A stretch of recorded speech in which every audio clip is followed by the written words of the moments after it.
Hello, good day ladies and gentlemen. Welcome po sa another video na sasagot sa inyong mga katanungan. Naku, alam niyo po ba, marami nagtatanong sa atin kung legit daw ba tayo. Ano po, syempre sabi ko nga po, hindi ko na po kailangan pang i-prove yung sarili ko mga kaibigan na legit ako. Kasi parang ano yun, matik po yun, di ba? Pag tinanong ka na isang tao, kung hindi siya legit, hindi naman siya magsasabing hindi ako legit. Kung scammer po ako, di po ba, sasabihin ko na, sa palagay nyo ba, sabihin ko, ay wag po, ay scammer po ako. Tama, di ba? Wala namang ganun eh. So, lahat po talagang magpapanggap na sila po ay legit, no? So, ibig sabihin nun, talagang magpapanggap sila, i-deceive talaga nila, kay lolokohin talaga nila. Nagpapanggap sila na parang totoo, pero hindi naman talaga mga kaibigan. Malalaman mo naman na legit ang isang kamukha ko po. No, bakit ka mo? Syempre, number one, makikita mo yung YouTube channel ko, di ba? Yung YouTube channel ko, kahit paano naman, nasa 30,000 subscribers. Mahigit po yan, mga kaibigan. Diyan pa lang, makikita mo na puro mukha ko yung nandyan. At kung iba-backtrack mo pa yung mga videos ko in the past, pati family ko nandyan din, pati mga anak ko nandyan din. So, dun pa lang, sa YouTube channel pa lang, hindi ka na magdududa na ano yan, na hindi siya totoong tao, scammer siya at manloloko siya, di ba? Everyday tayo nag-upload para po i-update po kayong lahat mga kaibigan tungkol sa inyong mga GCash.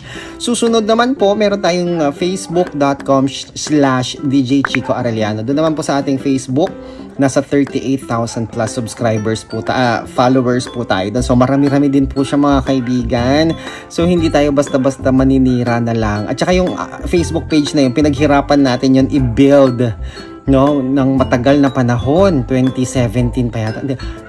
Hindi matagal na yun eh. Basta napakatagal ng page na yon.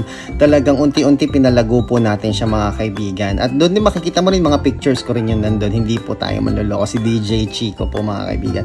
So doon pa lang makikita mo na legit nga siya. At saka sa mga nagtatanong, bakit wala kang GC? Kasi po karamihan ng mga clients po natin, classified. Ibig sabihin confidential po. Ayaw nilang ma-invade yung kanilang privacy. Kung ayaw po ninyo, kung sabi ko nga po, kung gusto ninyo na may GC, ay wala naman pong problema sa akin dahil hindi po talaga ako magpo-provide ng GC sa ating lahat. Kung gusto po ninyo, marami naman pong iba na nagko-convert din po ng kanilang, nagko-convert, sila po ay merong GC. Yon. Sa kanila na lang po kayo mag-join. Hindi ko naman po kayo pinipilit na mag-join sa akin. Basta sinasabi ko sa akin po, wala pong GC. Pag mag-join ka naman sa akin, you can have my number, you can have my personal Facebook account. You can follow up, you can always make a follow up sa akin every time na kailangan ninyo ng update. And doon naman makikita ninyo sa system natin. Makikita nyo naman po doon kung ano ng status ng conversion, di ba? Mabilis lang naman yun. Hindi mo mamamalayan yung araw, saglit lang po yun.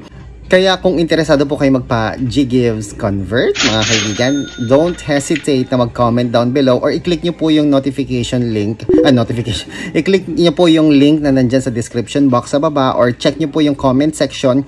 Andyan po yung aking link kung saan nyo ko pwedeng makontak directly. Kayo po yung magko-contact sa akin, hindi po ako yung magko-contact sa inyo. Tandaan nyo po yan guys ha. Yan po yung mga isang style ng mga scammers ngayon, na sila yung nagre-reach out sa inyo. Hindi po mangyayari yon. Dito po sa atin, kagaya po na experience ko rin in the past, kayo po yung magme-message sa akin dahil kayo po yung may kailangan. Ano po? Hindi po ako magme-message sa inyo na kung interesado ba kayo or not. Okay? So, kung may plano kayo magpa-GGives convert, just PM me. Andyan yung link sa baba, sa description box sa baba.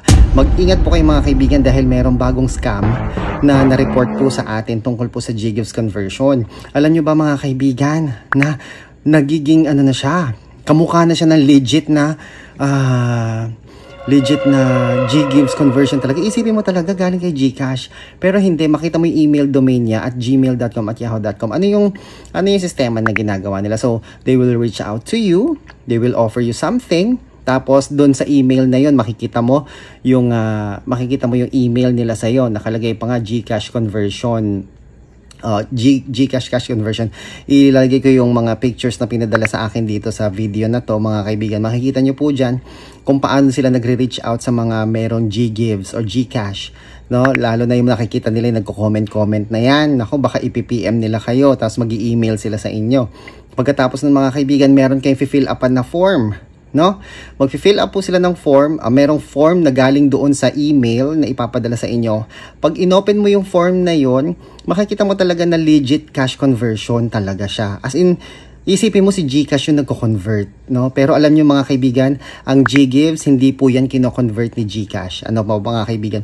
Wala pong ang GGives ay intended na pambili ng commodity, ang GGives intended po siya na pang grocery, ang GGives intended po siya na pang product loan. Hindi po siya kino-convert ni GCash sa cash. Okay po?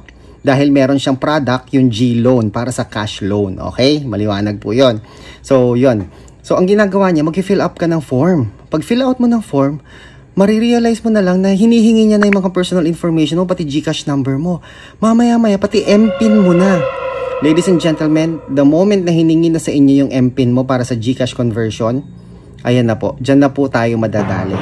Bakit? Kasi hindi naman manghihingi ng MPIN ang isang kumpanya, kung GCash talaga yan, hindi sila manghihingi sa'yo ng MPIN kasi MPIN yan, personal mo yan mga kaibigan, no? So pagka the moment na hiningan na kayo ng MPIN, no, mag-ingat na po kayo, i-stop nyo na po yan, tigilan nyo na po yan mga kaibigan, lalo na hindi nyo naman sila kilala, lalo na hindi nyo naman alam kung ano yung gagawin nila sa inyo, di po ba? MPIN po yan, i-access po nila yung inyong GCash account. At lahat po, lilimasin nila yan, sisimutin nila lahat ng lamang pera dyan mga kaibigan.